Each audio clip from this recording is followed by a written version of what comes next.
KBS 열린 토론.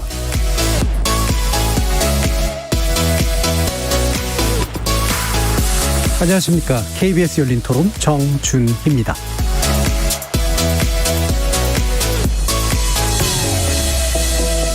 KBS 열린 토론, 오늘은 정치의 재구성으로 여러분을 만납니다.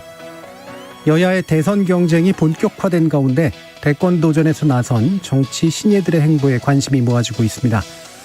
가장 먼저 대권 도전을 시사했던 윤석열 전 검찰총장, 야권의 전현직 의원들을 주축으로 이른바 국민 캠프를 꾸리는 한편 광주를 찾는 등 외연 확장에 나서는 모습이고요.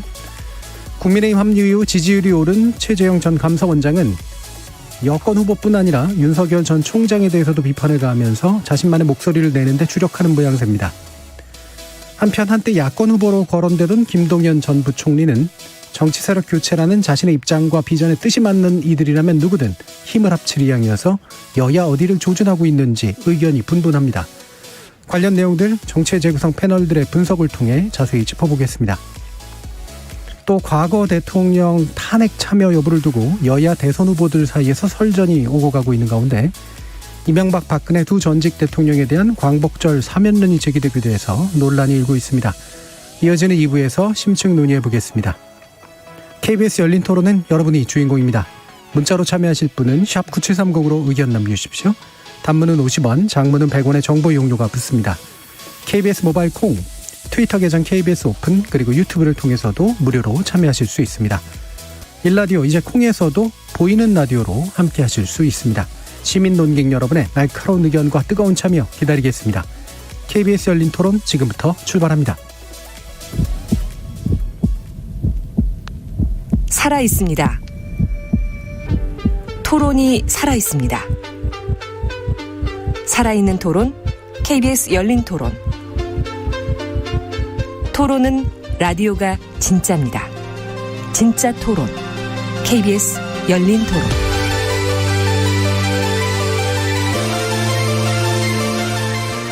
정치를 보는 색다른 시선, 정치의 재구성, 함께해 주실 네 분의 논객 소개하겠습니다. 장경태 더불어민주당 의원 자리하셨습니다. 안녕하세요. 장경태입니다. 임승호 국민의힘 대변인 나오셨습니다. 네, 안녕하세요. 임승호입니다. 전 정의당 혁신위원이셨던 김준우 변호사 함께하셨습니다. 안녕하세요. 김준우 변호사입니다. 그리고 김근태 국민의당 부대변인 나오셨습니다. 안녕하십니까, 김근태입니다. 자, 오늘 윤석열 전 총장이나 최재형 전 감사원장 외에도 이제 김동연 전 부총리 관련된 이야기가 또 나오게 될 것 같은데요. 이 얘기 먼저 나눠보도록 하죠. 야권이냐 여권이냐 또는 뭐 제3의 어디냐 여러 가지 이야기들이 되게 많았었는데요. 환골탈퇴하는, 즉 새로운 정치 세력이라면 어디든 힘을 합칠 것이다라는 입장을 밝혀서 과연 이 어디로 향하고 있는 길이냐라고 하는 데 대한 여러 가지 의견들이 나오고 있습니다. 먼저 장경태 의원께서 말씀 주시기 바랍니다.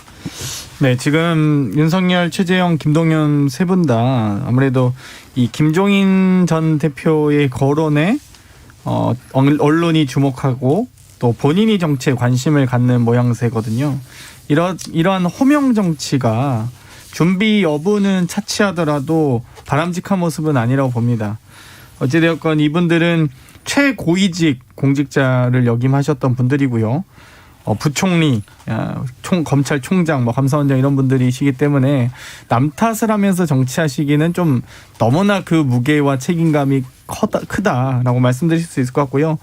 어찌됐건 이런 상황에서 지금 야권이 또 좀 지지부진한 대선 주자가 좀 눈에 띄는 분들이 없다 보니까 그쪽에 눈을 많이 돌리시긴 하는데, 사실 야권에서도 어찌되었건 지금 홍준표, 유승민, 원희룡 지사 같은 경우 충분히 내공이 있고 되어 있는 분들이기 때문에 단순히 김종인 대표의 호명만 가지고 정치를 시작하기엔, 혹은 야권의 지지를 받을 수 있다라고 생각하시는 건 너무나 지나치게 나이브한 생각이다라고 말씀드릴 수 있을 것 같습니다. 어찌되었건 이 세 분이 이제 각각의 차별화된 행보, 예를 들면 최재형 감사원장은 입당을 좀 빨리 하면서 윤석열 총장과의 이 어떤 차별화를 시도하고 있고, 김동연 전 총리는 윤석열 총장과의 어떠한 차별을 할지를 아마 고민하고 계실 겁니다. 아마 다만 이제 국민의힘은 또 8월 말쯤 경선버스가 출발한다고 하니 거기에 어떤 방식으로 참여할지 여부를 가지고 세 분이 뭐 강양각색의 의미를 부여하지 않겠나 싶고요.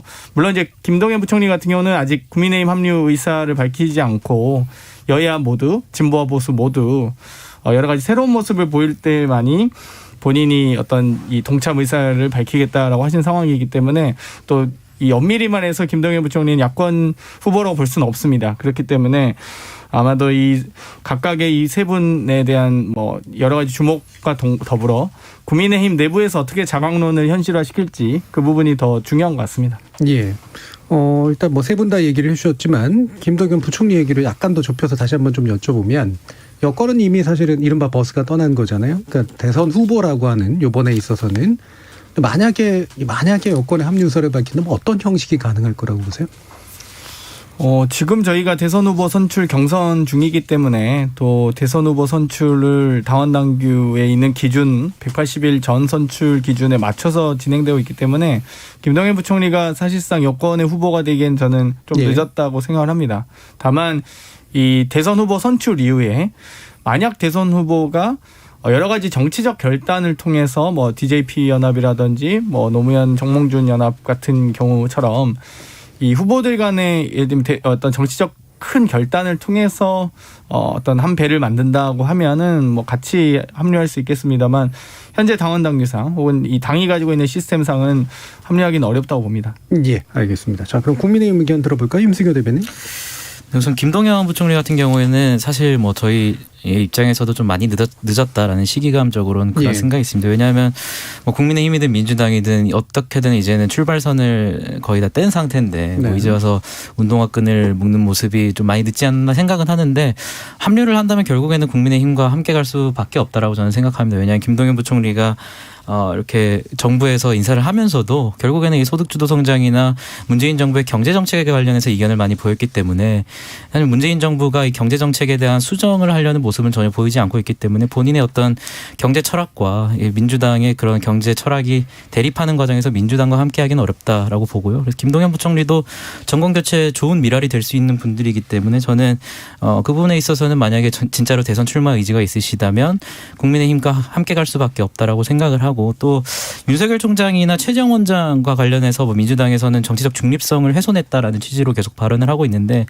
저는 그 부분에 있어서 과연 이 윤석열 총장과 최재형이라는 인물을 만든 사람이 누군가를 한번 생각해 봐야 된다라고 생각해요. 결국에는 윤석열 총장을 직무 배제시키고 최재형 원장에 대해서 월성 1호기 관련해서 경제성 조작 논란이 있으면서 외압 논란이 있었는데 이런 부분에 있어서 결국에는 정부가 지금 윤석열과 최재형 원장이라는 인물을 만들어냈다라고 저는 생각을 하거든요. 또 최재형 원장이 이 정치 선언을 하는 과정에서도 뭐 정치적 중립성을 훼손했다라고 말씀을 하시지만 불과 1년 전에 민주당에서 최재형 원장이 청문회에서 탈원전 관련해서 조금 이견을 보이자 국정 운영과 안 맞으면 나가서 정치하라고 말을 했어요. 그래서 나가서 정치하는 거거든요. 그래서 이 부분에 있어서 1년 전에 민주당과 지금 민주당이 왜 또 달라가지고 이런 부분에 있어가지고 왜 나가서 정치를 하냐라고 말하는 부분은 또 1년 전에 민주당과 좀 내로남불적인 모습을 보이는 것이 아닌가라고 생각합니다. 예, 알겠습니다. 자, 뭐 그 3명의 전직 현 정부 공직자가 정책 중립성을 훼손한 것이냐 아니냐에 대한 논쟁은 이 두 분 얘기로 그냥 끝나고요. 더 듣진 않겠습니다. 왜냐하면 입지가 너무 명확하게 갈리기 때문에 이거 가지고 얘기할 부분은 이제 더 이상은 아닌 것 같고요. 물론 더 얘기할 필요가 없지 않은 얘기는 아닙니다. 다른 자리에서 하면 될 것 같고. 자, 이제 김준우 변호사님 말씀을 들어보죠. 네. 어떻습니까? 제가 지난주에 여기서 총리하시고 싶어 하실 것 같다고 얘기를 했었잖아요. 예. 김동연 부총리 같은 경우에 사실 역대 이제 경제 부총리들이 사기업에 가기도 좀 애매하고 무슨 로펌이나 뭐 컨설팅 이런 뭐 금융권에 완전히 뭐 일을 하기도 되게 애매하기 때문에 본인이 이제 뭔가를 계속 하고 싶어하는 욕심들이 있습니다. 근데 그게 뭐 세계은행이라든가 뭐 다른 형태의 길들도 있지만 이제 오랜만에 정치를 하고 싶어하는 경제부총리가 나오신 셈인데 지금 현실에서는 본인 입장에서는 나는 내가 바라는 나라에 대한 어떤 플랜과 그림, 청사진을 책을 통해서 냈다라는 것이 본인 생각하기엔 최재형 원장이나 윤석열 총장에 비해서 본인이 훨씬 더 준비된 뭐 경세가다 이런 걸 좀 어필할 수 있을 것 같고요. 두 분 앞에서 말씀하신 대로 이미 경선 버스나 아니면 현실적인 대선과 관련된 레이스는 이미 시작됐고 본인이 지금 중도 참전하기엔 좀 늦었기 때문에 현실적으로는 두 캠프 어느들 가든 선대위원장 형태로 합류를 하면서 국정 운영에 참여하는 길을 모색할 수밖에 없을 거라고 분석이 되고요. 다만 글쎄요, 정의당 입장에서 보면 민주당과 국민의힘의 경제 정책이 교집합이 더 크다고 보여지고 아마 정통 기재부 관료였던 그 김동연 부총리도 같은 생각을 할 겁니다. 이분이 박근혜 정부에서도 요직에 있었고 문재인 정부에서도 요직이 있었기 때문에 조금 가감이 있지만 본인과 어느 정도 주파수를 맞출 가능성이 이분이 뭐 정의당이나 무슨 기본소득당에 가려고 하는 건 아니잖아요. 예. 본인 생각에는 본인이 어느 정도 다 열려 있는 부분이 있다라고 생각을 하기 때문에 아마 여야를 다 열어두고 이야기를 하는 게 아닌가 싶고요. 다만 그 본인도 사실은 그 당시에 여러 가지 경제 정책이나 부동산 정책에 대해서 어느 정도 책임이 있기 때문에 본인은 청와대 경제통 정책동이랑 싸웠다는 것만 가지고 그 부분에서 책임을 과연 회피할 수 있는가? 예. 그렇지 않기 때문에 절차의 문제와 관련돼서 다투던 최재형 원장이나 윤석열 총장에 비해서 뭔가 좀 강한 임팩트란가 이런 게 좀 부족하다 보니까 대선 주자 그 자체로서는 국민적 매력, 뭐 정권에 실망한 국민들 입장에서는 김동연 부총리라는 카드가 뭐 합리적일진 몰라도 이렇게 다가오지 않는 부분이 아마 대선 주자, 대중 정치인으로서는 좀 현재로서 가지고 있는 자산이 좀 한계가 있는 게 아닌가 싶습니다. 예, 알겠습니다. 자, 그러면 국민의당 또 얘기를 들어봐야겠어요. 김근태 부대표님. 네. 뭐 다 말씀을 주셨는데요. 민주당 경선은 이미 출발을 했고, 그리고 뭐 민주당 경선이 끝난 이후에 선출되는 후보와 또 뭔가 경쟁을 하기에는 사실 그렇게 지지율이 그렇죠. 여의치 않아 보입니다. 예. 근데 지난번에도 말씀을 드렸다시피 어떤 뭐 불로소득에 대한 규정이라든지 그리고 뭐 토지 공개념 이런 내용들을 봤을 때 이제 철학적 기반이 어떤 야권과 결이 그렇게 맞아 보이지는 않아요. 제가 예. 봤을 때는. 그래서 이런 철학적 기반 자체가 좀 상이한 상황에서 윤석열 총장하고 이제 뭐 최재형 원장과 같은 라인에서 어떤 대권 경쟁을 하는 것은 조금 뭐랄까요, 어울리지 않는 느낌이 있고, 자칫 잘못하면 이제 예. 민주당 경선에 이제 참여하지 못해서 오갈 데 없는 상황에서 좀 소신 없이 이렇게 다닌다라는 비판을 받을 수도 있는 지점이지 않을까 이렇게 생각을 합니다. 그래서 어쨌든 결론은 설 수 있는 입지가 굉장히 적은 상황인 것 같다. 그래서 뭐 고심을 많이 하실 것 같습니다. 예, 김근태 부대표님 말씀하시니까 시리가 응답을 했나라는 생각이 죄송합니다. 예, 지금 이제 몇 번이 의견을 좀 주셨는데, 조성우님은 민주당은 김동연 전 부총리를 삼고초려해서라도 모셔왔으면 합니다. 이재명, 이낙연 후보가 네거티브 검증은 과열된 흥행물이라고 하는데 그것은 아군에 대한 총질에 불과합니다라는 말씀 주셨고요.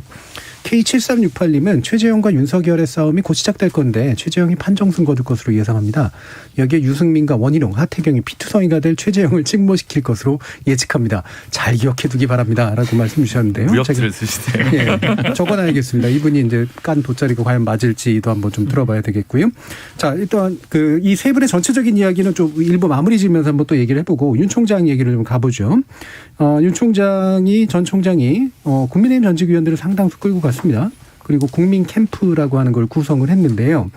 여기에 나오셨던 분들도 다수 이름을 올렸는데 이게 국민의힘 입장에서 이게 썩 좋아 보이지는 않을 거란 말이에요. 예, 임승호 대변인 좀 말씀 주시죠.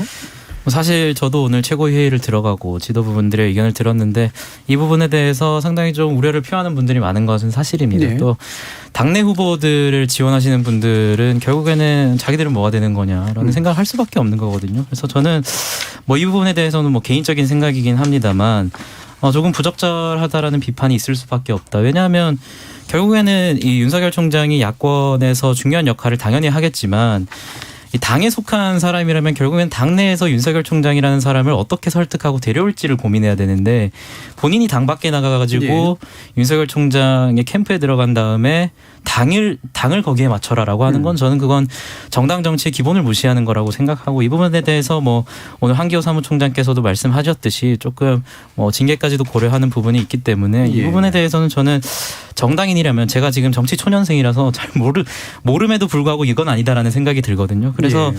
좀 당내에 계신 분들이 뭐가 무엇이 중요한지를 먼저 좀 생각해달라 그런 말씀 좀 드리고 싶습니다. 예. 이게 이제 정치 초년생이라고 표현하셨지만 예전에 후단협이 있었잖아요. 예. 자, 김태현 어떻게 보고 계세요? 영화 대사가 예. 떠오릅니다. 시작부터 밑장 빼기냐. 그런데 사실 이 현재 윤석열 전 총장 무소속이시잖아요. 그런데 정말 비매너죠. 예, 정말 정도도 아니고요. 그러니까 타당에, 그러니까 당직을 갖지 않은 평당원일지라도 무소속 후보를 지원할 경우에는 해당 행위가 성립합니다. 그런데 참 면면이 너무 제가 잘 아는 분들이라서 참 그렇긴 한데 이분들이 어찌됐건 이 국민의힘의 나름 또 고위당직자를 역임하셨거나 예. 현재 역임하고 계신 분인데 자당의 후보가 아닌 무소속 후보를 지원한다고 하는 건 매우 부적절하다고 봅니다. 사실 그러니까 뭐 국민 캠프라고 하지만 뭐 밑장 빼기 캠프라는 생각밖에 안 드는데요. 이 결국 평당원도 타당의 후보를 지원할 수 없는 상황에서 이런 고위당직자들이 무소속 후보, 타당의 후보를 지원하는 것 자체가 참 부적절하다고 봅니다. 이 부분은. 네. 예. 그러니까 뭐 이를테면 뭔가 뭐 저기 단일화 협상이 지지부진하다든가 뭐 아니면은 이제 그 내부로 들어오겠다라는 액션들이 있으면서 뭔가 그걸 동력을 시키해서 뭔가 한다든가 그러면 그나마도 약간 이해가 가는데 지금은 이제 사실 완전히 그렇지는 않은 상태잖아요. 뭐 예를 들면 이제 예. 단일화를 한다면 예. 혹은 입당 절차에서 입당 절차 관련된 이 협상단을 구성할 때는 뭐 윤석열 측 대표단으로 네. 이분들이 들어가실 수 있겠죠. 국민의힘 소속이기도 하고 협상단의 일원으로서. 네. 근데 협상단이 아닌 상태에서 그냥 캠프 직책을 맡으신 거기 때문에 물론 선대위 직책은 당적이 중요하진 않습니다만 사실 누가 봐도 이 선대위는 타당의 무소속 후보이시기 때문에 자당 후보가 아니면 모든 다 해당 행위가 성립하기 때문에 좀 이 부분은 좀 부적절하지 않나. 네. 이렇게 야권 말씀드릴 수 통합을 있습니다. 위해서 뭐 몸을 던진다 이런 식의 명분도 좀 없고 약간 사실 먼저가 있겠다라고 하는 정도의 느낌뿐이 좀 없어가지고요. 예, 김준우 변호사님. 근데 윤석열 총장 입장에서는 선택을 한 것 같습니다. 일단 본인이 원래 이제 정치에 들어오면서 한 얘기는 정권 교체를 위해 자기가 무슨 역할이든 하겠다라고 하면서 좀 압도적인 지지, 국민의 지지를 통한 정권 교체를 목표로 삼았거든요. 그래서 그렇다면 이제 단순한 반문연대 그의 이상의 어떤 가치를 좀 내보여야 되는데 120시간 논란이라든가 뭐 밀란 논란이라든가 여러 가지 윤석열 후보 진영 캠프의 최대 리스크가 윤석열 후보의 설화가 좀 되는 경향이 있으면서 정치인 출신의 보좌진이나 정무라인의 시급한 보강이 필요하다는 얘기를 모두 하니까 본인이 제3지대나 중도 확장성을 다소 포기하더라도 본인의 리스크를 줄이겠다는 결단을 한 것으로 보입니다. 그러니까 그거는 본인의 확장성은 조금 포기하더라도 지금 떨어지고 있는 지지율에 대해서 맞서 싸우기 위해서는 이 수밖에 없다라고 생각을 한 거고요. 그런 면에서 뭐 윤석열 후보는 이걸 토대로 리스크는 좀 줄이되 확장성은 좀 줄어들 수 있는 그 선택을 분명히 한 것이라고 저는 평가할 수 있을 것 같고 국민의힘 입장에서 보면 먼저 이 캠프 합류를 선언한 정치인들은 분명 해당 행위라고 평가할 수밖에 없겠죠. 그리고 다른 면로 보면 선거 승리를 위해서는 다소간의 절차는 무시해도 된다라는 원칙이 통용될 수 있는 거 아니냐로 해석될 수 있는데 그게 이 참여한 정치인 분들을 뭐 제가 비난하고자 하는 목적이 전혀 아니라 절차와 상식, 공정을 중요시 여기는 윤석열 후보 자체가 그런 걸 좀 어긋나는 거 아니냐 이런 생각도 없지 않아 들거든요. 근데 국민적 입장에서 보면 이 일이 있고 전후로 같이 이준석 대표와 윤석열 총장의 그 치맥 회동이 있었기 때문에 조금 감가상각되는 면이 있습니다. 뭐 이게 큰일 아니고 그냥 어차피 갈 거 결국 누가 먼저 갔네. 원내에 있는 현역 의원들은 지금 당장 가기엔 조금 더 부담스러우니까 원외 인사 중심으로 정리를 했네. 이렇게 되면 앞으로는 윤석열 총장이 입당하냐 안 입당하냐라는 이슈 자체는 더 이상 이제 관심사가 아니고 그냥 언제 입당하네라는 정도로 이 그 논란이 그냥 마무리될 것 같아서 한국 정치에서 멀리서 보면 이건 되게 희극적인 면으로 앞으로 기록될 수는 있겠지만 향후 판세에 있어서 이분들이 먼저 갔냐 안 갔냐가 사실 윤석열 후보에게 어떤 뭐 그렇게 나쁜 인상 물론 이제 아까 말씀드렸지만 중도 확장성은 본인이 스스로 포기하는 길로 가신 거 아닌가 싶습니다. 그거는 본인이 달게 받았겠지만 떨어지는 지지율에 맞서려면 지금 정무라인의 대폭 보강이 필요했기 때문에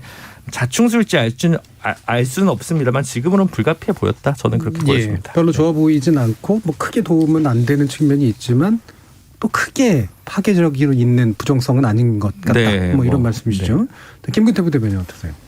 네, 저도 뭐 임승호 대변인과 사실 뭐 비슷한 예. 이제 뭐 정치 초년생이라고 할 수 있는데 제가 봤을 때는 그냥 좀 유연하게 생각할 수는 없나라는 예, 생각이 예. 오히려, 저는 들어요. 예. 그래서 이게 이제 이번 대선을 이제 국민들께서 바라보는데 이제 정권 교체를 바라는 이제 국민들이 존재를 하고 그럼 그분들께서 이 정권 교체를 어떻게 규정할 것이냐 이제 국민의 힘의 집권으로서 그 정권 교체를 바라볼 것이냐 아니면 야권 전체에 좀 더 폭넓은 그룹핑을 통해서 정권 교체로 그것을 바라볼 것이냐 이제 이런 부분들에 있어서 질문을 해볼 수 있을 것 같아요. 그래서 야권 주자들에 대한 현재 지지율 상황이라든지 그리고 뭐 중도 성향의 유권자까지 생각을 하면 정권 교체가 꼭 국민의힘의 정권 교체만은 아니다고 볼 수 있을 것 같아요. 그래서 예. 조금 더 유연하게 생각을 하고 오히려 그렇게 이제 국민의힘에 계신 분들이 합류를 함에 의해서 조금 더 원팀의 가능성이 더 커졌고 우리가 이제 점점 또 시간이 가면 갈수록 또 입당의 가능성도 더 높아졌다라고 생각을 할 수 있을 거라고 봅니다. 그래서 예. 지금 단계에서 뭐 그렇게 나를 세울 것까지는 있는가라는 게 제 예. 생각입니다. 이른바 이제 뭐 빅텐트를 먼저 만든다. 뭐 이런 정도의 의미로 받아들여지는데 안 대표에게는 그런 건 없어요. 어떤 거요? 안 대표 쪽에 이렇게 뭔가 이렇게 다 같이 합시다 하면서 국민의힘 쪽에서 네. 먼저 움직이는 분위기는 지금 없잖아요. 그래서 뭐 뒤에서 또 말씀을 드릴 수 있을 네. 것 같은데 이제 뭐 합당 관련된 부분 그리고 이제 윤석열 총장과의 대화도 이제 어떤 식으로 진행되는가 이런 것들이 좀 복합적으로 작용해서 이제 생각을 해야겠죠. 네, 그리고 말씀 나온 김에 더 해보시죠, 뭐. 예, 네, 어떻게 그래서 진행되고 있는지. 일단은 이제 실무협상단이 이제 진행이 되고 있는데 사실상 실무협상단 차원에서 더 이상 뭘 진전시킬 수 있는 거는 아닌 것 같아요. 예. 이제 뭐 협상단의 소원을 떠난 것으로 보이고 정상회담이 필요한가요? 네, 그래서 이제 대장들끼리 예. 이제 대화를 하는 게 필요할 것 같은데, 근데 여기서 이제 또 추가적으로 필요한 것이 윤석열 총장과도 그 이 논의를 함께 해서 야권 개편의 어떤 관점으로서 접근을 하는 게 유효하지 않을까라고 생각을 합니다. 그래서 예. 아마 이제 어떤 식으로 대화를 이끌어 갈 수 있을지에 대해서 고민을 많이 하고 계실 거예요. 예. 근데 최근에 이제 나온 안 대표 발언이나 이준석 대표의 이야기는 썩 이렇게 막 이렇게 긍정적으로 보이진 않아요. 상호간에 어떤 입장이세요? 저도 이준석 대표의 합당 관련해서 발언을 많이 들어봤는데 저희 당의 입장은 굉장히 명확합니다. 당명 변경 빼고는 모든 것에 대해서 예. 문을 열어놓는다는 입장인데 사실 저는 이 문제를 결국 해결하려면 아까 말씀하신 안철수 대표와 이준석 대표의 회동이 있어야 지금 이 지지부진한 이 상황을 타개할 수 있다라고 보는데 전 좀 이해가 안 되는 부분이 권은희 의원께서 뭐 대표 간의 만남은 좀 부정적이다라는 취지의 발언을 하셨더라고요. 그래서 저는 왜 굳이 그런 대표 간의 그 논리를 보면 또 대표 간의 만남을 해도 결국에는 실무진과의 협의가 있어야 되기 때문에 대표 간의 만남이 있을 필요가 없다라는 논리인데 전 대표 간의 만남이 있으면 그 가이드라인을 바탕으로 바로 실무진이 협의를 빨리 할 수 있는 거라고 생각하거든요. 그래서 저는 왜 굳이 권은희 의원께서 그 중간에서 대표 간의 만남을 부정적으로 바라보시는지 이렇게 이제는 좀 대표 간의 만남을 추진해달라는 말씀만 드리고 저희도 합당 의지는 굉장히 강하고요. 다만 국민의당 측에서 뭐 여의도 연구원 원장이라든지 뭐 당협위원장이라든지 이런 부분에 있어서 조금은 저희 당의 입장에서는 너무 무리한 요구를 하는 부분도 있고 또 결정적으로 아까 말씀드린 그런 대표 간의 만남이 저해되고 있는 그런 부분이 조금 우려스럽다라는 말씀을 드리겠습니다. 최근에 있었던 사건 때문에 이준석 대표가 가지고 있는 재량의 범위가 크지 않다 이런 생각도 혹시 있지 않을까요? 뭐 재량의 범위가 크지 않다라고 생각하지는 않습니다. 실제로 네. 뭐 윤석 대표 그 실무협상단과 이준석 대표 간의 대화도 굉장히 많이 이루어지고 있고 거의 매일 보고가 올라가고 그런 상황인데 이준석 대표의 그 가이드라인과 이준석 대표의 뜻대로 지금 국민의힘 실무협상단 간에 그리고 국민의당과의 협상이 이루어지고 있는 단계이기 때문에 뭐 저는 재량권에 있어가지고 윤석 대표가 한계를 갖고 있다 뭐 이런 측면은 보이지 않는 것 같습니다. 예. 저는 이준석 대표가 조금 재량권이 있었으면 좋겠는데 그 밖에서 보면 조금 불안해 보이기는 하는 건 사실입니다. 예를 들면 지금 무위로 돌아가고 있다고는 하는데 뭐 권성동 의원, 정진석 의원 주축으로 윤석열 총장 입당 관련해서 뭐 연판장을 돌려서 뭐 발표를 하려다가 일단은 유보했다라는 언론 보도가 나왔는데 언론 보도에 따르면 41분 정도의 현역 의원들이 거기에 참여 의사를 밝혔다고 나와 있더라고요. 지금 국민의힘 국회의원이 100분 조금 넘으시는데 그중에 41명이면 상당한 숫자고 자기 당 아닌 우리 당 소속 아닌 사람은 돕지 말자라고 당대표가 가이드라인을 그었는데 거기에서 실질적으로 지금 불복할까 말까 고민하는 분이 40분이나 되신다는 게 사실은 조금 불안한 뭐랄까 리더십으로 보여질 수밖에 없다. 적어도 원내 의원 현역수로는 그렇다는 생각이 들고 저는 어쨌든 정당 정치가 당원 투표로 통해서 뽑은 당대표인데 그 당 내에서는 조금 다른 이견이 있더라도 이 시점에서는 당대표에게 조금 더 권한을 믿고 맡기는 게 맞지 않나라는 생각이 좀 들긴 하는데 동의합니다. 불안해 보이긴 합니다. 좀. 예, 감사합니다. 장경태 의원 어떻게 보세요? 저는 일단 임승호 대변인님 그 국민 캠프 참여에 대해서 어떻게 생각하실지 약간 좀 건너뛴 것 같아서 사회자께서. 아니요, 되게 부정적으로 보셨어요. 네, 네. 아, 강하게 비판했습니다. 같은 입장이었습니다. 네, 좀 더 강하게 하실 줄 알았는데. 네. 반복해서 듣길 바랍니다. 저는 안철수 대표의 그 소위 합당이 결국 시한부가 시한부 합당 과정이라고 보는데 이 윤석열 전 총장의 입당 전까지 유효하다. 그 이유는 사실상 전 합당의 의지가 없어질 거라고 봅니다. 국민의힘 입장에서는 사실 국민의 당 안철수 대표가 가지고 있는 여러 가지 여건과 역할들을 고려했을 때 이 국민의힘이 딱 의뢰하는 건 딱 한 가지거든요. 합당 논의를 진행하는 척하면서 윤석열 전 총장이 안철수 후보와 제3지대를 만들지 않도록 하는 것이 저는 가장 유효한 전략이라고 봤고 만약 그냥 윤석열 전 총장이 안철수 대표와의 제3지대 형성의 노력과 의지 없이 입당한다? 그러면 저는 합당 노력할 필요가 없죠. 국민의힘 입장에서는 사실. 그렇기 때문에 그 전까지가 유효한 지금 과정이다 보고 그 전에 아무튼 최대한 많이 얻어내셔서 합당을 하시든지 아니면 그냥 합당을 포기하시는 게 낫다고 말씀드리고 싶네요. 예. 자, 그러면 또 연결 지어서요. 결국은 이제 제3지대의 형성 가능성의 문제잖아요. 그러니까 윤 총장이 계속 밖에서 버티면서 국민의힘을 이제 견인해 내려고 하는 그런 방식으로 하면서 이제 거기에 세력을 더하는 이를테면은 뭐 김동연 전 부총리라든가 심지어는 안 대표라든가 이렇게 이제 뭔가 연합하는 방식으로 갈 거냐 아니면은 이제 최재형 감사원장처럼 약간 늦긴 했지만 결국은 국민의힘으로 이제 들어가는 거를 빨리 선택할 거냐. 일단 지지율로 보면은 최 전 원장이 일부를 가져갔어요. 그리고 또 일부가 이제 윤 총장이 좀 떨어졌습니다.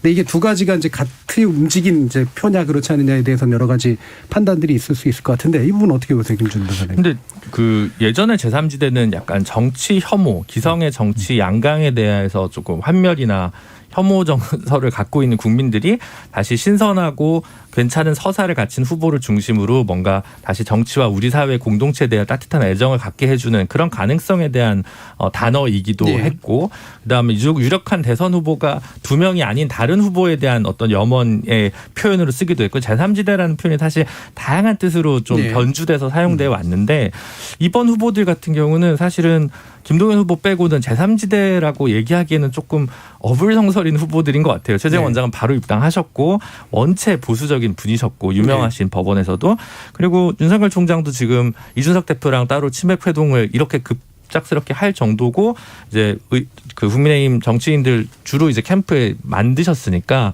제3지대라는 의미는 좀 많이 삭감됐다는 생각이 많이 듭니다. 그래서 중도 확장과 관련된 부분도 지금 어쨌든 저쨌든 본선에선 양강 구도가 될 수밖에 없기 때문에 어느 양당 중에 하나랑 힘을 합치는 제3지대 후보가 있을 수밖에 없다. 뭐 이거는 뭐 결선 투표제가 없는 하에서 불가피하다 하더라도 지금 아무 긴장감이 없고 그냥 약간 그들만의 의견 다툼이나 지분 싸움 내지는 경선 룰과 관련된 밀고 당기기로 좀 보이는 측면이 있어서 제3지대 혹은 뭐 제3지대 후보와 특정 정당 간의 연합을 통한 화학적 결합이나 효과가 좀 기대되지는 않나 보인다는 게 제 솔직한 분석입니다. 예, 전통적인 의미에서 이제 제3지대는 분명히 좀 아닌 것 같고 대신 이제 윤 총장의 입장에서 보면은 최대한 밖에서 있으면서 이제 국민의힘을 접수할 것이냐.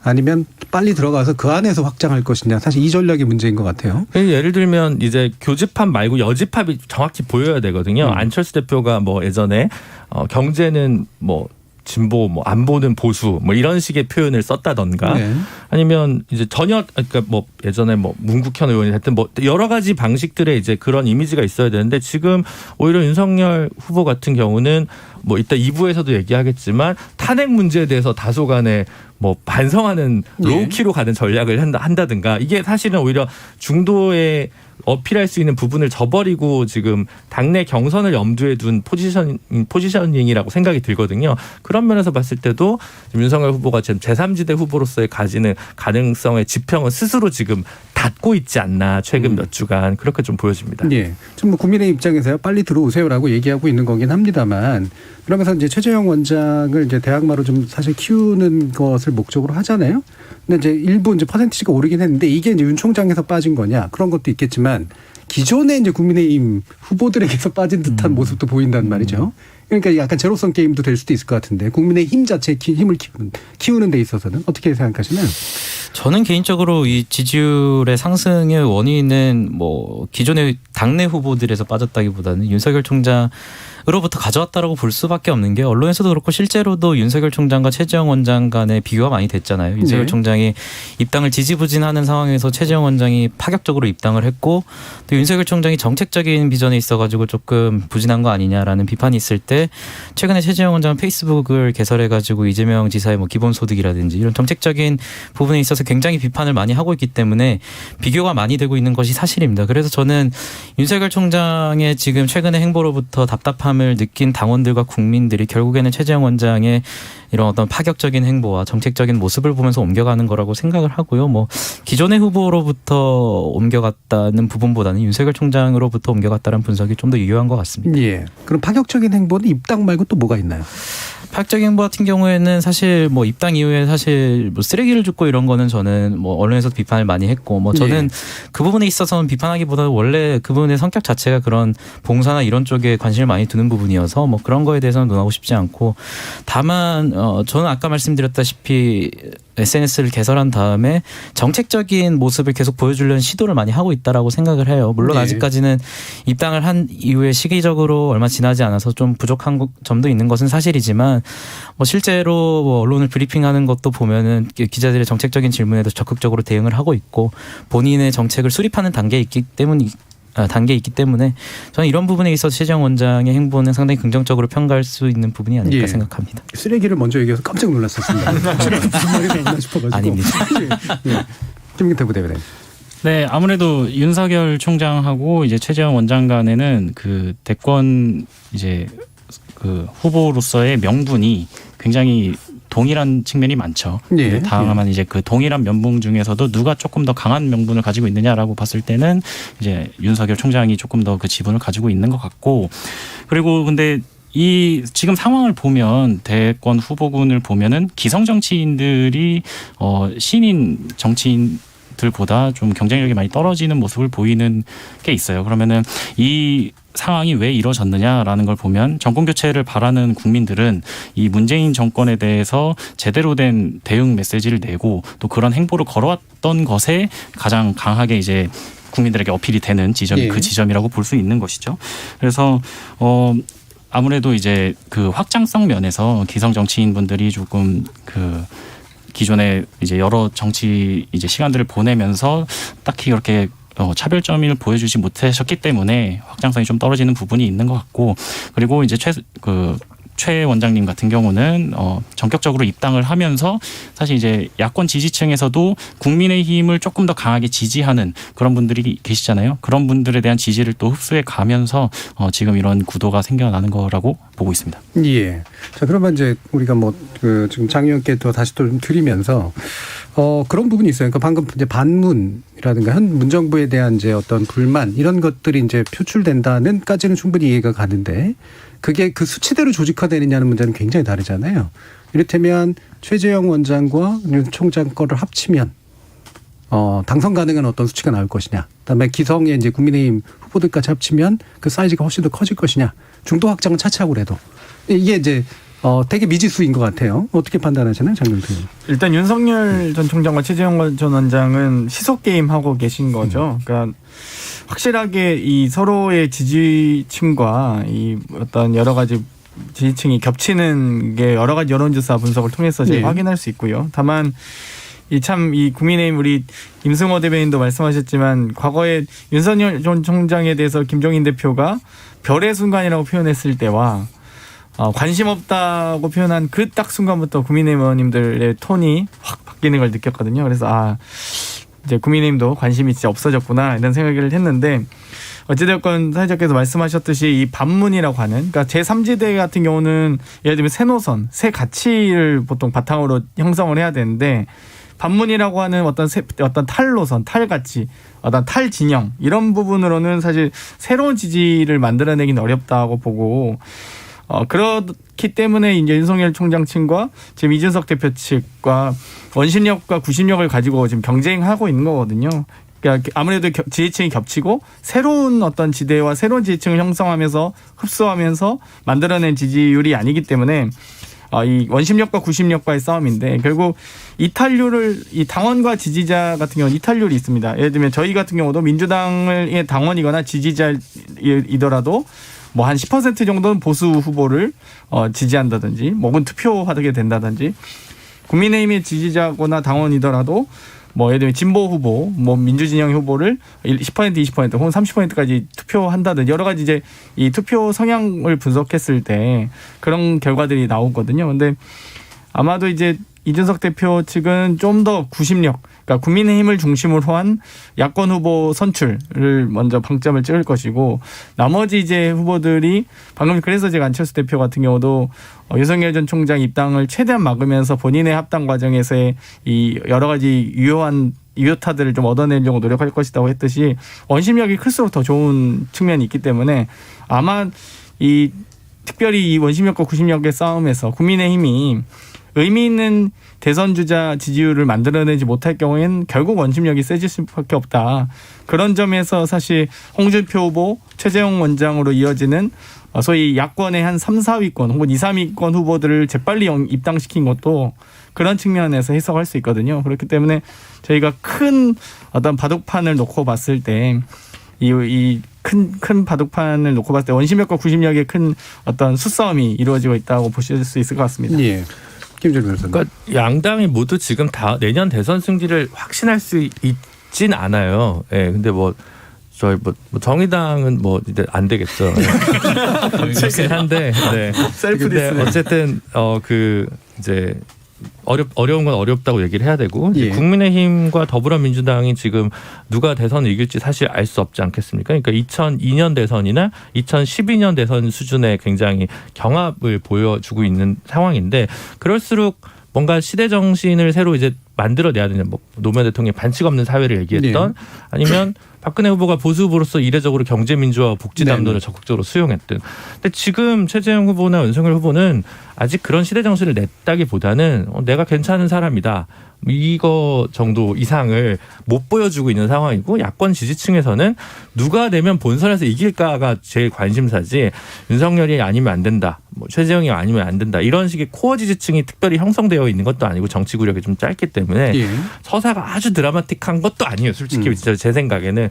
그래서 지금 상황에서는 이들 간의 싸움이 뭔가 이들 간의 경선이나 논쟁이나 이런 것들이 현재 본선 경쟁력을 더 높여주는 방식의 선순환으로 지금 국민의힘이 가고 있는 건 아니라고 보여집니다. 그냥 정권에 대한 불만 있는 분들의 의기를 모으는 정도의 수준이지 그 이상 아니기 때문에 현재 수준의 현재 같은 스텝으로는 아직 국민의힘도 정권 교체 다 된 것처럼 생각하기에는 좀 이르지 않을까. 아니 이르다. 그리고 이건 얘기하기가 좀 어렵고 실제로 모두 나와 있는 현재 후보들의 경쟁률을 다 합치면 굉장히 경합 있지 않습니까? 국민의힘과 더불어민주당이. 그래서 그런 부분들을 좀 민주당도 그렇고 국민의힘도 잘 봐야 될 것 같습니다. 예. 그래서 이제 흔히 티핑 포인트라 그러잖아요. 이렇게 뭔가 이렇게 갑자기 훅 하고 불어나고 이제 넘치고 이런 일들이 일어나는 게 기존에 이제 보궐선거 같은 경우에는 비등비등하거나 이렇게 사실 잘 안 보였다가 사실은 안철수 대표하고 이제 오세훈 이제 후보 사이에 이제 뭔가 이야기가 진행되면서 확 하고 불어난 이제 그런 현상들이 나타났는데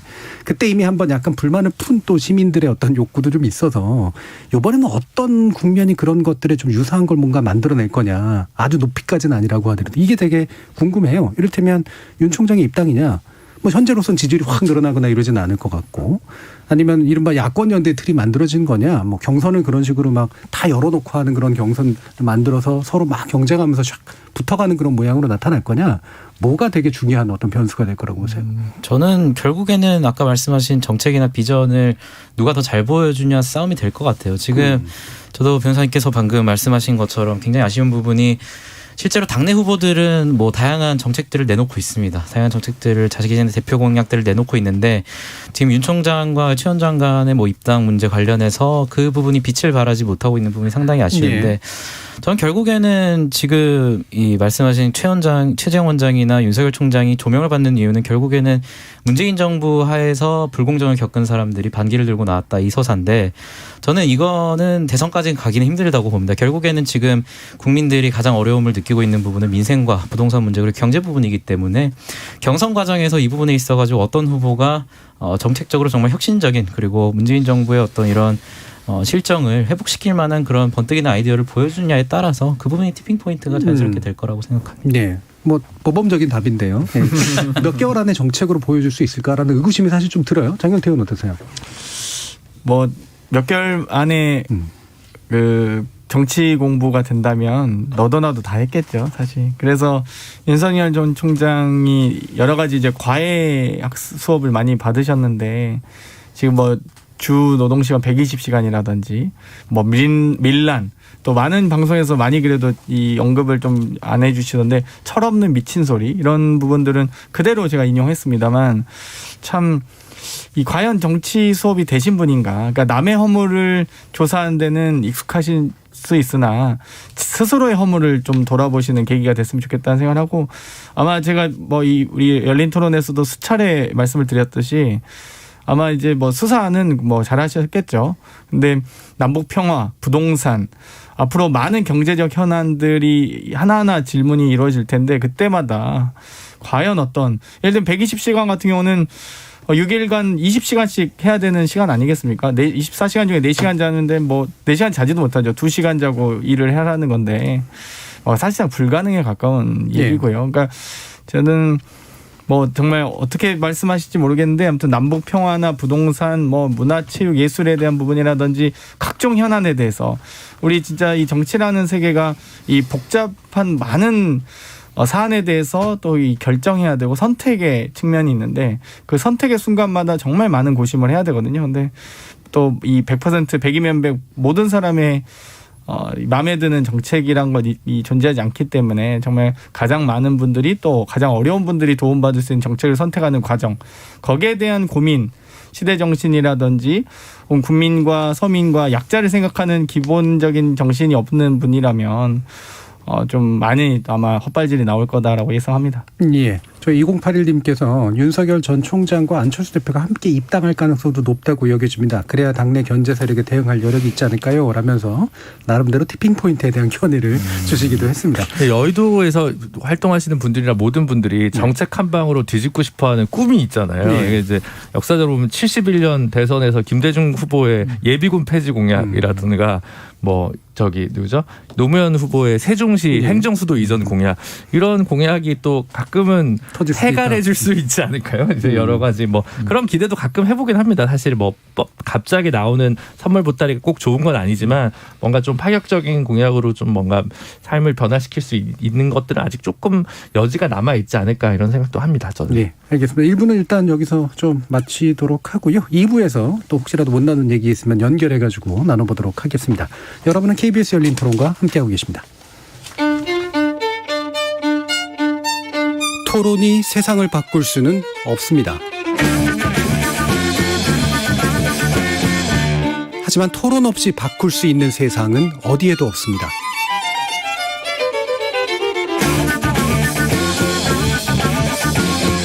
세상의 선한 변화를 갈망하는 당신.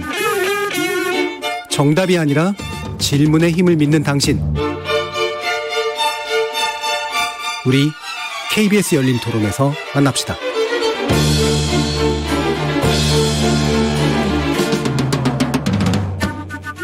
KBS 열린 토론 월요일 코너 정치의 재구성 김근태 국민의당 부대변인, 전 정의당 혁신위원이셨던 김준우 변호사, 임승호 국민의힘 대변인, 그리고 장경태 더불어민주당 의원, 이렇게 네 분과 함께하고 있는데요. 자, 지금 이제 2부 논의는 앞에 부분하고 뭐 연결시켜서 말씀하셔도 상관은 없습니다만, 일단 좀 요상한 전선, 물론 예상 가능한 전선이었는데 여당과 또 야당에서 각각 또 탄핵을 가지고 공교롭게 얘기하고 있는 그런 상황들이 좀 펼쳐지고 있어요. 물론 하나는 이제 성공한 탄핵이었고 하나는 실패한 탄핵이었긴 했습니다만, 이런 좀 이게 뭐 억지로 좀 갖다 붙인 측면도 없지는 않긴 한데요. 김준우 변호사님은 어떻게 보고 계세요? 일단 둘 다 이제 과거를 제대로 해명하고 화해를 하고 현재 화해하는 건 굉장히 중요한 가치입니다만, 밖에서 보기에는 양당 모두 그 탄핵 담론에 빠지는 게 자당의 경쟁력에 하등 도움이 안 되어 보이는데 왜 저러고 있을까 알면서도 이해가 안 가는 측면이 있는 것 같습니다. 일단 민주당이 더 지금 내전이 더 격화돼 있고 심화되고 열전인 상태잖아요. 근데 이제 뭐 제가 볼 때 이재명 후보랑 이낙연 후보 간의 최근의 이제 경로는 국민들 입장에서 보면 최근 민주당이나 문재인 대통령 지지도가 조금 올라온 상황에서 조금 너무 안심하고 있지 않냐라고 보여진다는 안일해 보이는. 네, 그래서 안온해 보이고 안일해 보이는 논쟁 구도를 형성하고 있다는 생각이 좀 들고, 다른 하나는 계속해서 물론 이제 당내 경선이라는 특수성이 있습니다만 문재인 정부에 대한 진솔한 평가, 성과를 계승할 것은 계승하고 또 한계가 있다면 무엇이 한계였는지 그리고 그 극복 방향이 무엇인지를 이야기하는 거를 거의 금기시하는 것 같아요. 얘기를 안 하고 그러다 보니까 문재인에 대해서 말하지 않기, 이런 얘기를 하다 보니 결국 노무현 정부까지로 이게 거슬러 올라가면서 뭔가 좀 논쟁 구대가 약간 퇴행적으로 보이는 측면이 있는 것 같고, 민주당에서 최근 몇 년 동안 그토록 외쳤던 원팀 정신에도 부합하지 않는다는 측면에서 좀 좋아 보이지 않고요. 성과도 없어 보이고 이건 빨리 조속히 좀 뭐랄까 정전이든 휴전이든 종전이든 하는 것이 좋아 보인다는 생각이고, 국민의힘 얘기는 이따가 다시 얘기를 다시 한번 돌면서 한번 말씀해보죠. 마침 이제 그 얘기를 하셨으니까 그럼 장경태 의원께 여쭐게. 이게 이제 아닌 밤중에 적통 논쟁이잖아요. 그러니까 결국엔 김준우 변호사님께서 말씀해 주셨던 것처럼 문재인 정부에 대해서 직접 얘기할 수 없는 상황이 전개되니까 노무현 정부 때의 일, 그다음에 또 다른 어떤 다른 일, 그래가지고 이게 이제 서로 막 이렇게 전선을 그으면서 이제 가게 되는 현상들이 나타나는데, 이런 변형된 적통 논쟁 같거든요. 지금 어떻게 당내에서는 좀 분위기가 전개되나요? 제가 열린 토론에서 2달 전에 민주당 대선 경선의 화두는 노무현이다라고 얘기했었는데요. 사실 좀 이제 그건 좀 구분해야 될 것 같습니다. 그러니까 노무현 대통령에 대한 탄핵은 뭐 다 잘못했다는 전제하에서 논의가 이루어지고 있는 것이고요. 그렇죠. 박근혜 대통령 탄핵은 탄핵을 잘했다 안 했다조차 아직 좀 정리가 안 된 모습이라서 좀 이 부분이 차이가 있다고 말씀드릴 수 있을 것 같고요. 또 한편으로는 문재인 대통령께서는 이제 현직 대통령이시기도 하고 또 당내에서 소위 이제 친문 비문을 구분하는 게 좀 무의미하다라고 봅니다. 사실 구분하기도 쉽지는 않고요. 그렇기 때문에 좀 이 차이가 있는데, 민주당 같은 경우는 사실 이 김대중의 역사와 노무현의 정신, 문재인의 운명과 함께하는 정당이라고 표현할 정도로 저희는 정치 세력을 계승하면서 집권을 해왔습니다. 그런데 이 보수 세력 같은 경우는 사실 이 정치 세력을 교체하면서 집권을 하거든요. 예를 들면 이 김영삼과 집권은 못했지만 김영삼과 이해창 세력이 달랐고, 그 이후에 이 이명박, 박근혜 등으로 이어지는 이 정치 세력들의 이 연결고리가 매우 약해요. 그렇기 때문에 만약 저희는 막 대선 후보가 뭐 대통령이 누가 되시든 간에 전직 대통령을 뭐 저희는 다 이 사진을 걸어둘 정도로 이 세력의 계승과 이 정신의 계승을 매우 중요하게 생각한다면, 보수 세력은 글쎄 뭐 이 박정희나 전두환 대통령을 걸어두시진 않았을 것 같고 당사에. 그래서 그런 부분이 좀 차이가 있다라고 보고, 그러다 보니까 저희는 이 정체성 논쟁이 좀 더 가속화될 수밖에 없는. 그러니까 이 과연 우리 노무현 대통령님을 우리가 지몸이라고 하잖아요. 지키지 못해 미안해. 거기에 대한 이 한이 있는 겁니다. 이 대통령에 대한 지키지 못했던 그 입장들. 현재 대통령 후보가 되실 분이라면 최소한 노무현 대통령을 지키기 위해서 노력했어야 된다라는 기본적인 컨센서스가 있는 거고요. 뭐 박근혜 대통령은 이따 나중에 얘기하겠지만 좀 뭐 지금 누가 더 몇 %라도 더 득표하느냐의 정도의 이야기라서 민주당의 논쟁과 조금 또 결은 좀 다르다고 말씀드릴 수 있겠습니다. 예, 선을 그으셨어요. 그래서 민주당의 논쟁은 나름대로 의미 있는 적통 논쟁이다라는 말씀이신데 그럼 약간 추가로 여쭙고 싶은 게 뭐 나름대로 괜찮은 방어라고 생각이 들거든요. 근데 생산적일까라고 하는 부분에 대한 의문은 있어요. 어떻게 생각하세요? 뭐 사실 이제 이 논쟁은 이 본선에서 불필요한 논쟁이기 때문에 그러겠죠. 예. 예를 들면 국민의힘에서 저희가 대선 후보 토론을 하는데 왜 노무현 대통령을 안 지켰어요? 이렇게 얘기하시진 않을 거거든요. 그러니까 이게 당내에서 유효한 그러니까 예. 여러 가지 논쟁에서 봤을 때 당내에서 유효한 논쟁일 수 있고요.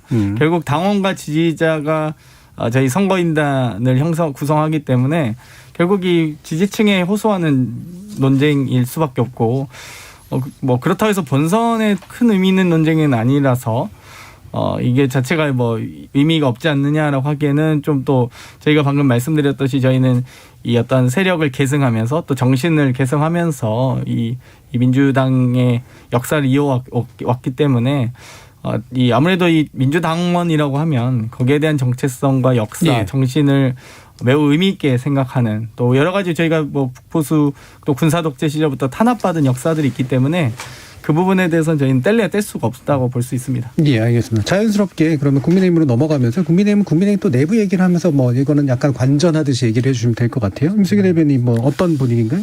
그러니까 저희는 국민의힘 같은 경우에는 기본적으로 저희는 탄핵의 강을 건넌 상태고 예.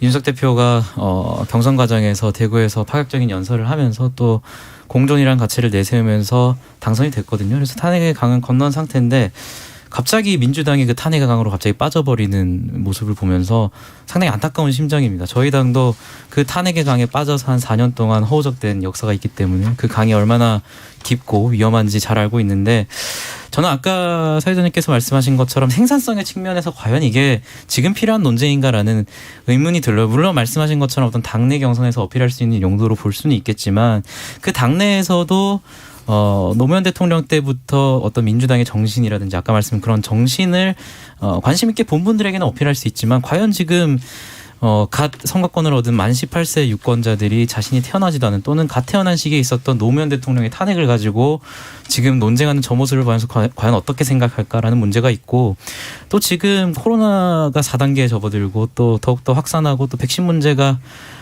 이렇게 불거지는 와중에 경제와 민생 문제가 어려워지고 있기 때문에 결국에 집권 여당과 청와대 지금 국민들은 그 문제에 대한 어떤 해결책을 빨리 내놓으라 하고 있는 상황인데 지금 그 문제에 대한 논의는 전혀 보이지 않고 뭐 소위 말하는 지역주의 발언이 보이고 뭐 바지 발언도 보이고 지금 말씀하신 어떤 한 거의 20년 전의 탄핵 논쟁을 보면서 과연 민주당이 지금 이 문제에 대한 해결 능력이 있을까, 해결 의지가 있을까라는 의구심이 저희 입장에서는 좀 드는 입장입니다. 그럼 상대당 디스는 이제 그 정도까지 듣고요. 예. 네, 자당에 대해서는 어떻게 생각해요? 윤 총장이 잘 넘어갈 것 같으세요? 왜냐하면 제가 볼 때는 약간 갈짓자 행보인데. 윤석열 총장이 사실 뭐 얼마 전에 박근혜 대통령 탄핵 관련해서 뭐 개인적으로는 미안한 감정이 있다라는 말을 해가지고 좀 논쟁이 다시 불거지고 있는데 저는 그래서 그런 부분에 있어서 빨리 입당을 하시라라고 말씀을 드리는 겁니다. 물론 어떤 취지에서 말씀을 하신 건지는 알겠습니다. 개인적인 연민의 감정을 어필하고자 하는 의도에서 하는 것은 알겠으나 결국에는 그 한마디 발언이 겨우겨우 빠져나온 탄핵의 강에 저희 당을 다시 만약에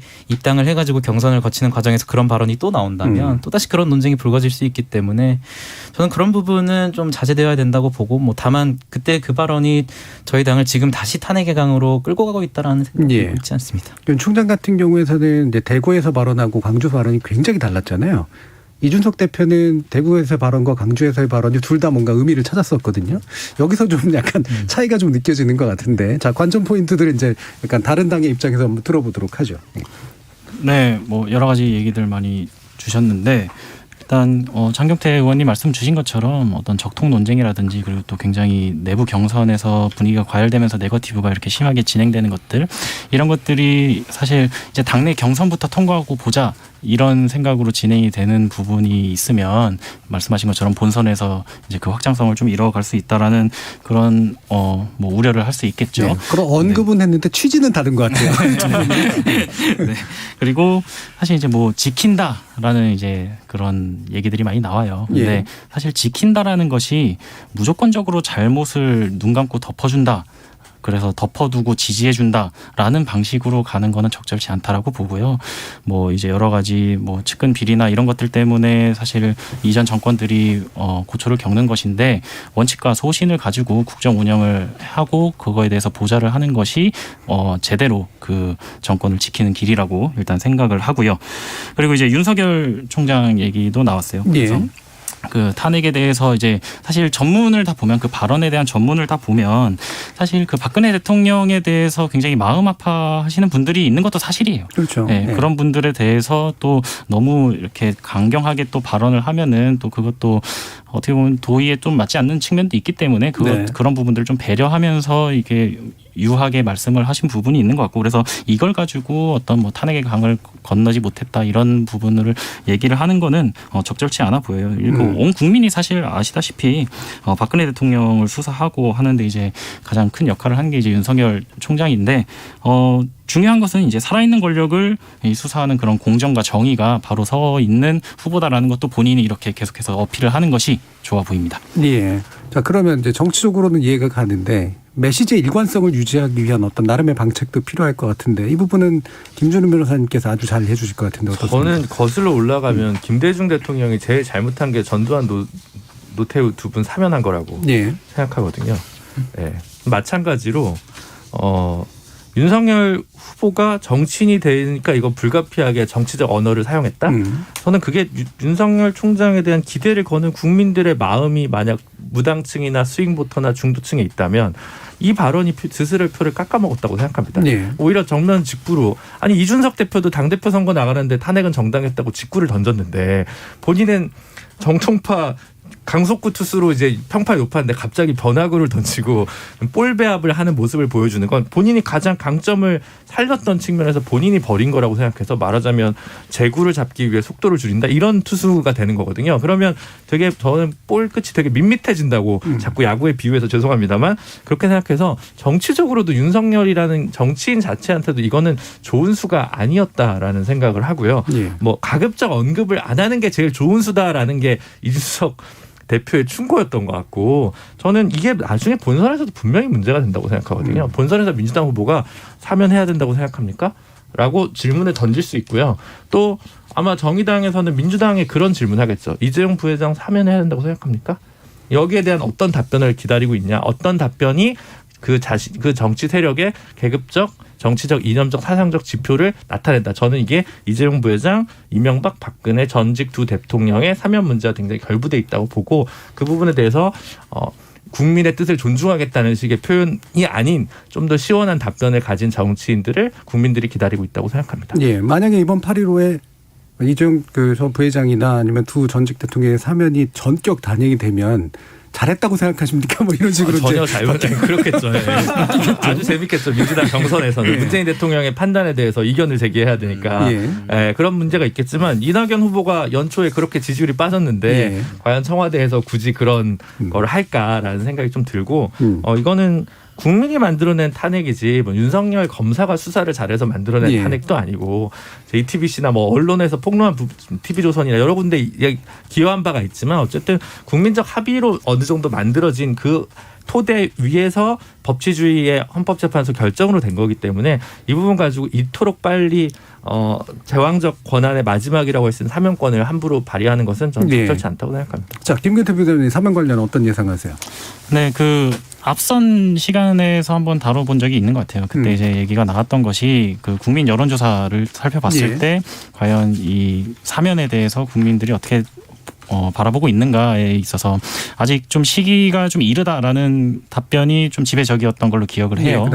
이제 지금 상황에서는 과연 국민들께서 어떻게 생각하실지를 잘 또 모니터링을 해야 될 것이고 그리고 이제 여야에 대한 사실 국민적 지지가 분열된 정도가 그렇게 작지는 않은 것 같아요. 그래서 이런 사면을 이렇게 접근을 하는 게 어떤 국민적 화해와 통합의 의미로서 이제 접근이 될 수도 있지만 이제 말씀하신 것처럼 이제 그 문재인 정권에 대해서 이제 지지를 하는 사람들 그런 국민분들께서 또 비토를 하는 목소리도 굉장히 클 것으로 생각이 됩니다. 그래서 그런 부분들에 있어서 균형을 어떻게 잡을 것이냐에 대해서 고민이 많을 것 같아요. 예, 실제로 여론 지형 때문에 고려해야 될 것들이 굉장히 많겠죠. 말 그대로 화해가 될 수 있다면 또 그나마라도 뭔가 고민할 텐데. 그리고 또 이제 중요한 지점이 이제 사면이 됐을 때 그 전직 대통령 분께서 어떤 메시지를 내느냐도 이제 굉장히 중요할 건데 제 개인적인 바람으로는 이제 현재 정치 상황에 좀 이렇게 깊이 관여하는 그런 메시지보다는 약간 좀 한 발 물러나셔서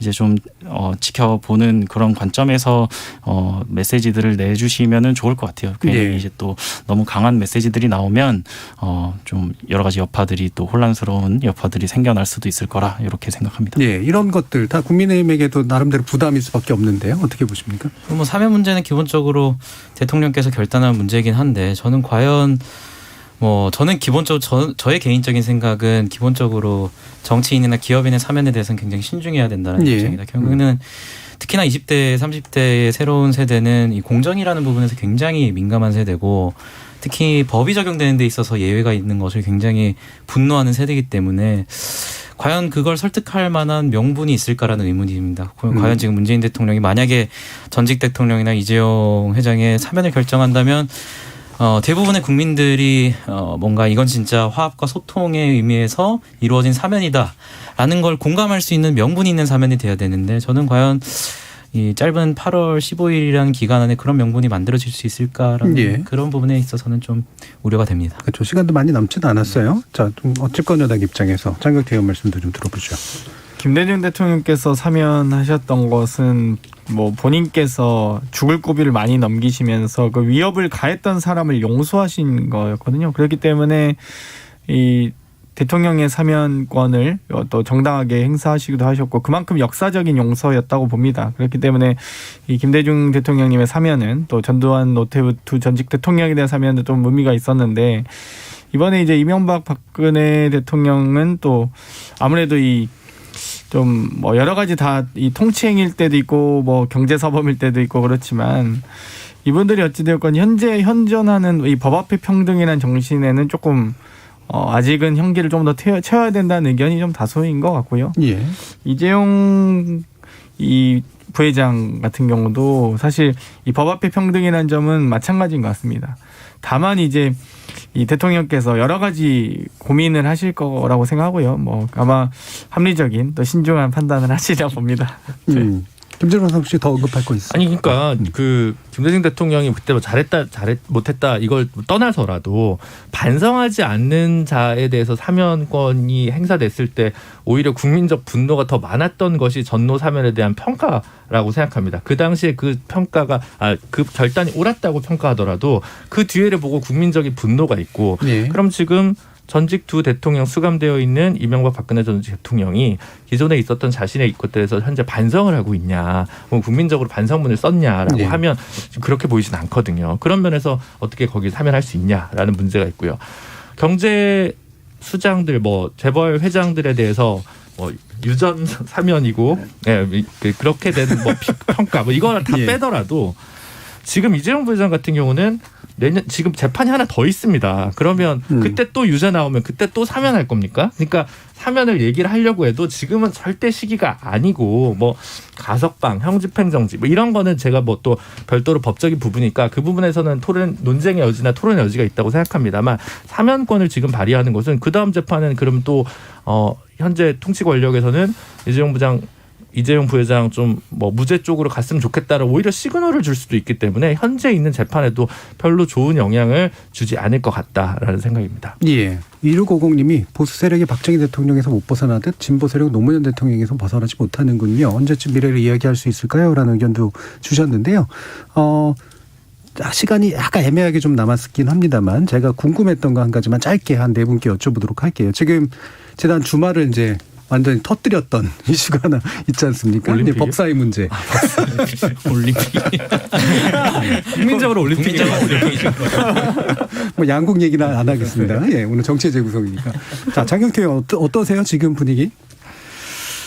여러 가지 합의안이 있었는데요. 지난주에 의총을 하면서 이 원내대표께서 충분히 취지를 설명하셨습니다. 그래서 이 18개 상임위 중에서 11대 7로 7개 상임위를 국민의힘과의 어떤 협치 그리고 어떤 좀 여러 가지 논의를 위해서 양보하시는 또 안으로 얘기하셨던 건데 사실 원래 저희가 1기 원내대표 현재 이제 2기 원내대표인데요.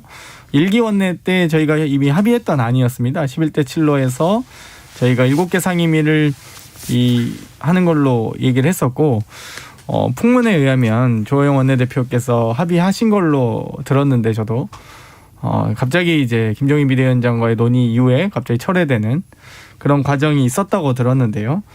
어찌되었건 이번에 이 합의안들 또 법사위의 이 체계 자구 심사 권한을 120일에서 60일로 줄이면서 또 이 한정하는 그러니까 다른 어떤 기타 상임위에서 넘어온 법안에 대한 내용까지 수정하지 못하게 만들면서 보내는 그런 여러 가지 합의안이었는데 좀 저는 개인적으로 좀 아쉽긴 했습니다. 사실 이 하반기 법사위를 넘겨주는 부분도 그렇고 법사위의 체계자구 심사 권한을 뺀다고는 하지만 그 권한을 결국엔 체계자구 심사의 이유로 지연하거나 혹은 그 법안이 갖고 있는 의미를 과대 해석하면서 분명히 좀 과잉할 가능성이 높다 이렇게 생각했고 많은 분들이 그런 부분을 우려하고 있는 것 같습니다. 예. 지금 다른 분들도 한 1분 이내로 짧게만 한번 평가를 들어볼게요. 한기태 의원님도 그렇고 양보라는 표현을 쓰시지만 저는 이건 양보가 아니라 비정상의 정상화라고 생각합니다. 예. 왜냐하면 법사위원장이 제2당이 맡는 것은 전통적인 관례였고 또 그 취지는 제1당의 어떤 입법에 관한 것을 통제할 수 있는 마지막 보루로 여겨졌기 때문에 그런 관례가 있었던 거거든요. 그런데 그런 부분에 있어서 이제는 비정상적으로 민주당에 가 있던 것이 저희 당으로 왔다는 입장, 비정상의 정상화라는 입장이고요. 그리고 앞으로 그런 우려를 말씀해 주셨지만 저희는 국민의 입장에서 법사위원장의 자리를 잘 수행하면서 민주당의 어떤 입법 횡포가 발생하지 않도록 잘 통제하겠다는 말씀드리겠습니다. 예, 한참 뒤에 일이긴 합니다. 그래도 김기태 부대변인. 네, 사실 이렇게 큰 해당 사항은 없는 얘기여서 잘 민주적으로 이게 잘 조율이 됐으면 좋겠어요. 예. 저도 2주 전인가 하반기를 국민의힘에 주고 하는 협상안이라도 했으면 좋겠다고 제가 살짝 말씀드린 적이 있는데 윤호중 대표님이 제 얘기를 들으셨는지. 근데 제가 짚고 싶은 거는 윤호중 원내대표님은 저는 할 수 있는 선에서 적정한 협상안을 마련했다고 생각하는데 이거에 대해서 지지층이 분노하니까 그걸 좀 이용하는 듯한 민주당 내에 원칙을 들먹이면서 세게 얘기하시는 정치인들의 올해 자세가 저는 오히려 좀 더 아쉽다는 생각이 듭니다. 예. 김준우 변호사님은 제가 요즘 보니까 몇 개 잘 하셔서 과대망상이 좀 생기시고 있는 게 아닌가. 그런가요? 네. 자성하도록 하겠습니다. 네. 체계자구 심사권에 대한 어떤 이후 협상은 어떻게 되는 게 좋다고 보세요? 근데 저희는 아마 그냥 1년을 넘기고 내년 대선 이후에 다시 뭔가 그 논의의 폭이 늘어날 것 같고 합의문 자체에서는 체계장구 심사 기간 자체를 좀 단축하는 걸로 해서 그렇죠. 법사위의 어떤 좀 상원적 권한 자체를 좀 축소하는 방향으로 간 것 같잖아요. 그러니까 그게 현실에서는 양당의 불만을 좀 좁힐 수 있는 수준의 타협안이었지 않나 싶고 이거 끝이 없는 얘기잖아요. 그래서 저도 이거 얘기하기 싫고 이거는 사실은 이준석 대표도 이거 2개 나누는 거에 대해서 사실 긍정적으로 얘기했던 수준인데 지금 여야의 상황이 더 근본적인 수술을 할 만큼 여유가 있거나 그렇게 될 수 있는 상황이 아닌 것 같습니다. 알겠습니다. 자, KBS 열린 토론 월요일 코너 정치의 재생 그럼 이것으로 모두 마무리하겠는데요. 오늘 장경태 의원 그리고 임승호 대변인 전 정의당 혁신이었던 김준우 변호사 그리고 김근태 국민의당 부대변인 이렇게 네 분 수고해 주셨는데 장경태 의원님과 김근태 부대변님은 오늘이 이제 마지막 방송이고 당분간은 못 뵙게 됐습니다. 그동안 수고 많이 하셨다라는 말씀 드립니다. 수고하셨습니다. 감사합니다. 네, 감사합니다. 많이 배웠습니다.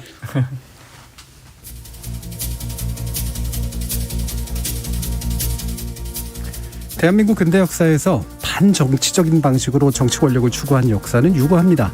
과거 군부는 정치 혐오를 조장해서 쿠데타와 독재를 정당화했고요.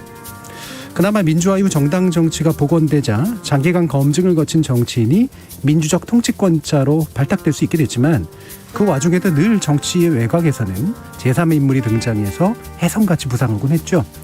근본적으로 우리 정당 정치의 허약함 탓이겠지만 정치 혐오를 자극해서 권력 추구의 양분으로 삼았던 이들의 단견도 또 문제가 있었습니다.